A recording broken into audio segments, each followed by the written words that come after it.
কেমন আছেন সবাই? চলে এসেছি আজ আবার ছাদ বাগানে আপনাদের সাথে নতুন একটা ভিডিও শেয়ার করার জন্য। তো আজকে দেখুন চলে এসেছি আমি একটা জিনিস আপনাদের সাথে শেয়ার করতে। এই যে আমার একটা ড্রামের মধ্যে গাছের গোড়াতে আপনারা এরকম করে ছোট ছোট শিকড় জাতীয় গাছ আপনারা দিয়ে দিতে পারেন।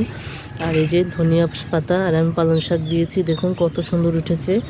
আর এই এত সুন্দর গাছ করার পিছনে আমার কি রহস্য সেটা আজকে আপনাদের জানাবো। আমি তো এটা প্রথমে গোবর সার দিয়ে মাটি তৈরি করে এর উপরেই বসিয়ে দিয়েছিলাম।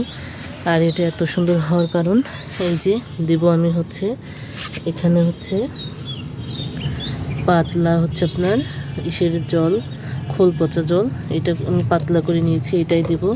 তো এই জলটা দেওয়ার কারণে দেখুন আমার গাছের গ্রোথটা কত সুন্দর হয়েছে।